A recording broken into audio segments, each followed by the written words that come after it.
Quando você tem um cachorro que obedece em casa, mas não obedece na rua, é porque o condicionamento não está perfeito, não está 100%. Às vezes pode ser o tipo de técnica que você está usando. Tem muita gente aí que romantiza muito o adestramento, hoje em dia, e fala para você que é só você dar alguns petiscos para o cão que ele vai aprender. Aí, é claro, numa primeira fase, ele aprende a fazer senta, deita, junto, pelos petiscos que você tem na sua mão. Só que aí, quando você vê esse resultado acontecer dentro da tua casa, você, é claro, sem perceber, sem saber, por conta do conhecimento, e tá tudo bem, você acaba se iludindo com isso. É uma ilusão. E aí você acha que aquele condicionamento que foi feito, na condição de você ter um petisco na sua mão, dentro da sua casa, seja o suficiente para você poder andar com o seu cão para todos os lugares e você já tem um cão adestrado. E você ainda não tem um cão adestrado. E aí, quando você vai na rua, é o que acontece. Por quê? Porque essas técnicas que ensinam são superficiais. Quando você vê, o treino totalmente positivo, você utiliza o petisco como bonificação para o seu cão. Isso, dentro da metodologia da Kai Working Dogs, aqui, o meu método que eu sigo, o CWD 15x15, isso é só uma camada superficial inicial do treinamento, do condicionamento. Depois dessa, eu ensino ali para os meus alunos do CWD 15x15, eles têm pelo menos 4 partes de uma aula ali sobre pirâmide de aprendizagem canina. A primeira fase é essa, do totalmente positivo, onde você, na verdade, se for olhar com profundidade, eu não vou filosofar aqui, mas se fosse olhar com profundidade, não é 100% positivo. Porque quando você frustra o cão e não oferece a recompensa para ele, quando ele erra, ali já é uma forma negativa de comunicar com o cão. Enfim, não vou entrar nesse mérito. A primeira fase é uma fase positiva. O cão faz, ele ganha um petisco. O cão faz, ele ganha um petisco. Faz o que você quer, ganha um petisco. E ele vai entendendo que quando ele faz os comandos de obediência, ele vai sempre ser pago com petisco. Isso é o que está em todos os canais, aí, um monte de canal aí pela internet afora. Depois dessa fase, ainda começa outras fases de comunicação. A fase de adaptação do uso da guia, a fase do uso da guia como direcionamento dos comportamentos, a fase de uso da guia para correção dos maus comportamentos e marcar os tempos dos comandos de obediência, para dar responsabilidade, engajamento, comprometimento, responsabilidade do teu cão obedecer, não só a hora que ele acha que deve obedecer, mas na hora que você precisa que ele te obedeça. Essa é a diferença e poucos vão abrir os olhos para isso. Vão continuar acreditando e romantizando o adestramento com petisco na mão. Cachorro que só obedece com petisco na mão não é adestramento. O seu cão não é adestrado. Tá certo? Depois dessa fase, toda essa fase de transição, de adaptação, uso de guia, direcionamento de exercício, correção com guia, aí vem uma terceira fase que é o topo da pirâmide, onde é a fase preto no branco. O cão já entende as regras, já está tudo estabelecido através do adestramento e aí você pode se comunicar claramente com ele.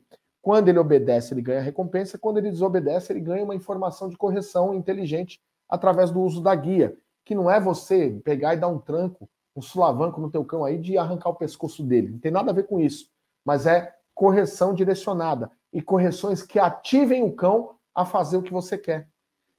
Dá para fazer, é muito profundo o que a gente fala para os nossos alunos ali nesses encontros que a gente tem, nas mentorias que eu faço com eles. Existe correção que você aplica no seu cão que inibe os comportamentos e às vezes deixa até o seu cachorro com medo. Aí são punições, né? Na verdade, são castigos que deixam o cachorro com medo. Quando você constrói tudo dentro dessa pirâmide de aprendizagem canina que eu ensino para os meus alunos, o que acontece com o teu cão?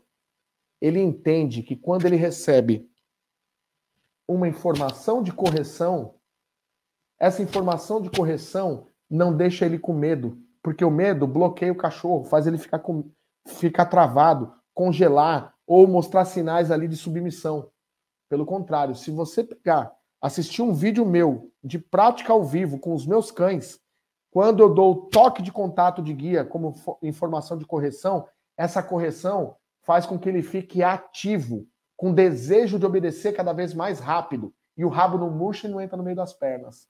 O rabo fica sempre para cima e cada vez mais ativo. Se eu der uma correção no meu cão, ele fica mais ativo para fazer o que eu quero. Ou seja, essa correção, eu consigo passar um significado de motivação positiva para o meu cão. Mas isso é para quem estuda, para quem se aprofunda no adestramento canino e não fica nessa superficialidade da primeira fase ilusória que muitos ensinam, que só aquilo resolve. É bem verdade que é muito bom você formar o seu cão com todas as fases positivas, mas não é só isso.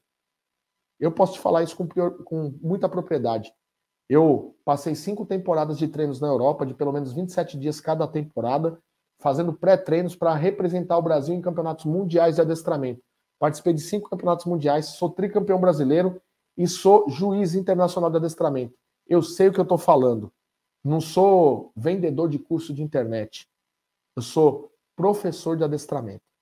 Então, eu espero ter ajudado. Por quê? Porque quando você corrige primeiro essa sua rota, ensinando, aprendendo a pirâmide de aprendizagem canina, você vai entender todas essas fases, e uma fase final ainda que tem, se chama SCE, sabotagem consciente dos exercícios. Aí você já rompeu a fase da pirâmide. É uma fase de aprimoramento que poucos adestradores conhecem. E nessa fase de aprimoramento da SCE, sabotagem consciente dos exercícios, você começa só a sabotar o seu próprio treino. Por exemplo, ensinei o Tyson a ficar deitado e calmo aqui, e aí nos meus treinos, para eu reforçar ainda mais esse comportamento e ter certeza que ele vai obedecer aqui, que ele vai obedecer na rua, qualquer comportamento dele ele vai obedecer na rua, o que eu faço? Eu ensaio em casa. Coloco ele no deito e fica aqui como ele está, e começo a oferecer tentações para ele. A bandejinha com comida, ó, tchá, tchá, tchá, tchá, tchá. Tá, isso, e coloca aqui, ó, na frente aqui do chão, pá. Coloca aqui, ó, tá, isso. E se ele sai, eu passo uma informação de correção e falo, não, tá errado. Volte para o seu lugar. Volte para o deita no target. E aí ele volta. E aí eu provoco, coloco pessoas chamando aqui, ele em volta. Um chama daqui, outro chama de lá. E ele vai entendendo que se ele seguir a tentação, ele vai ser corrigido. E ele vai ficando cada vez mais fixo nesse comportamento de ficar aqui. Olha quantos processos, quantas fases existem no adestramento. Tem pessoas que acreditam que um petisquinho só vai resolver. Quando você passa por todas essas fases da pirâmide de aprendizagem, eu tenho certeza que você fazendo uma adaptação de aulas curtas, de 5 minutos, na calçada da sua casa, na frente da calçada da sua casa, ali na rua, começando ali, dando missões curtas, e o seu cachorro acertando e você recompensando, eu tenho total certeza que você vai ter sucesso na rua também com o seu cão. Aí ele obedece em casa e na rua.